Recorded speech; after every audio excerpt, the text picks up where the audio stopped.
श्री नारद बड़े ही तपस्वी और ज्ञानी ऋषि हुए, जिनके ज्ञान और तप की माता पार्वती भी प्रशंसक थीं। तब ही एक दिन माता पार्वती श्री शिव से नारद मुनि के ज्ञान की तारीफ करने लगीं। शिव ने पार्वती जी को बताया कि नारद बड़े ही ज्ञानी हैं, लेकिन किसी भी चीज का अहंकार अच्छा नहीं होता है। एक बार नारद को इसी अहंकार घमंड के कारण बंदर बनना पड़ा था। यह सुनकर माता पार्वती को बहुत आश्चर्य हुआ। उन्होंने श्री शिव भगवान से पूरा कारण जानना चाहा। तब श्री शिव ने बतलाया, इस संसार में कोई कितना ही बड़ा ज्ञानी हो, लेकिन श्री हरि जो चाहते हैं वो उसे बनना ही पड़ता है।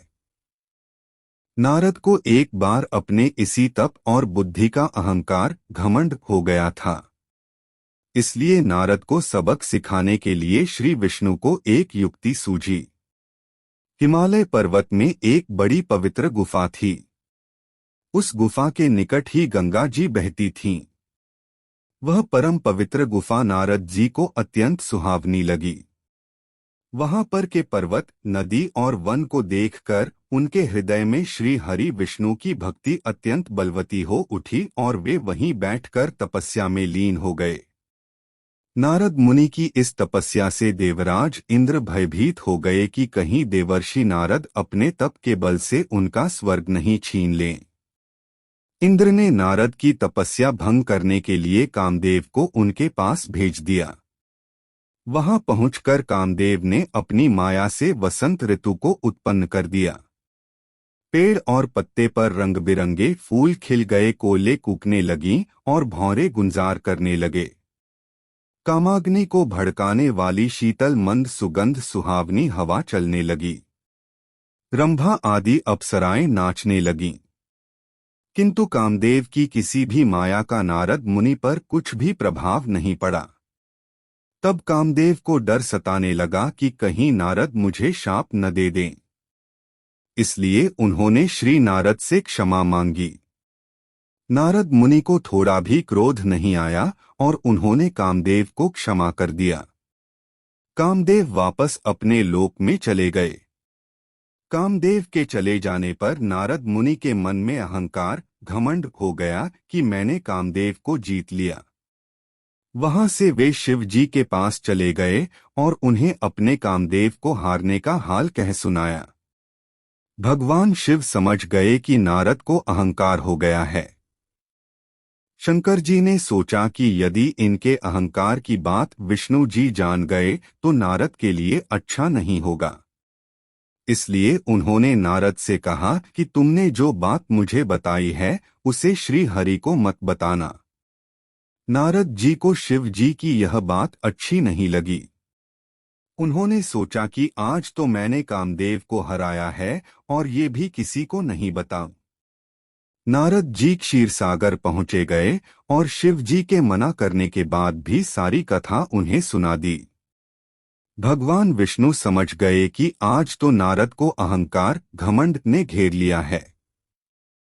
अपने भक्त के अहंकार को वे सह नहीं पाते, इसलिए उन्होंने अपने मन में सोचा कि मैं ऐसा उपाय करूंगा कि नारद का घमंड भी दूर हो जाए और मेरी लीला भी चलती रहे। नारद जी जब श्री विष्णु से विदा होकर चले तो उनका अभिमान और भी बढ़ गया। इधर श्री हरि ने अपनी माया से नारद जी के रास्ते में एक बड़े ही सुंदर नगर को बना दिया। उस नगर में शीलनिधि नाम का वैभवशाली राजा रहता था। उस राजा की विश्व मोहिनी नाम की बहुत ही सुंदर बेटी थी, जिसके रूप को देखकर लक्ष्मी भी मोहित हो जाएं। विश्व मोहिनी स्वयंवर करना चाहती थी, इसलिए कई राजा उस नगर में आए हुए थे। नारद जी उस नगर के राजा के यहाँ पहुँचे तो राजा ने उनका पूजन करके उन्हें आसन पर बैठाया। फिर उनसे अपनी कन्या की हस्तरेखा देखकर उसके गुणदोष बताने के लिए कहा। उस कन्या के रूप को देखकर नारद मुनि वैराग्य भूल गए और उसे देखते ही रह गए। उस कन्या की हस्तरेखा बता रही थी कि उसके साथ जो विवाह करेगा वह अमर हो जाएगा, उसे संसार में कोई भी जीत नहीं सकेगा और संसार के समस्त जीव उसकी सेवा करेंगे। यह बात नारद मुनि ने राजा को नहीं बताई और राजा को उन्होंने अपनी ओर से बनाकर कुछ और अच्छी बातें कह दी। अब नारद जी ने सोचा कि कुछ ऐसा उपाय करना चाहिए कि यह कन्या मुझसे ही विवाह करे। ऐसा सोचकर नारद जी ने श्री हरि को याद किया और भगवान विष्णु उनके सामने प्रकट हो गए। नारद जी ने उन्हें सारी बात बताई और कहने लगे, हे नाथ, आप मुझे अपना सुंदर रूप दे दो ताकि मैं उस कन्या से विवाह कर सकूं। भगवान हरि ने कहा, हे नारद, हम वही करेंगे जिसमें तुम्हारी भलाई हो। यह सारी विष्णु जी की ही माया थी। विष्णु जी ने अपनी माया से नारद जी को बंदर का रूप दे दिया। नारद जी को यह बात समझ में नहीं आई। वो समझे कि मैं बहुत सुंदर लग रहा हूं। वहां पर छिपे हुए शिव जी के 2 गणों ने भी इस घटना को देख लिया। ऋषिराज नारद तत्काल विश्व मोहिनी के स्वयंवर में पहुंच गए और साथ ही शिव जी के वे दोनों गण भी ब्राह्मण का रूप बनाकर वहां पहुंच गए। वे दोनों गण नारद जी को सुनाकर कहने लगे कि भगवान ने इन्हें इतना सुंदर रूप दिया है कि राजकुमारी सिर्फ इन पर ही रीझेगी। उनकी बातों से नारद जी मन ही मन बहुत खुश हुए। स्वयं भगवान विष्णु भी उस स्वयंवर में एक राजा का रूप धारण कर आ गए। विश्व मोहिनी ने कुरूप नारद की तरफ देखा भी नहीं और राजा रूपी विष्णु के गले में वरमाला डाल दी। मोह के कारण नारद मुनि की बुद्धि नष्ट हो गई थी। राजकुमारी द्वारा अन्य राजा को वरमाला डालते देख वे परेशान हो उठे। उसी समय शिवजी के गणों ने ताना कसते हुए नारद जी से कहा, जरा दर्पण में अपना मुंह तो देखिए। मुनि ने जल में झांककर अपना मुंह देखा और अपनी कुरूपता देखकर गुस्सा हो उठे। गुस्से में आकर उन्होंने शिव जी के उन दोनों गणों को राक्षस हो जाने का शाप दे दिया। उन दोनों को शाप देने के बाद जब मुनि ने एक बार फिर से जल में अपना मुंह देखा तो उन्हें अपना असली रूप फिर से मिल चुका था।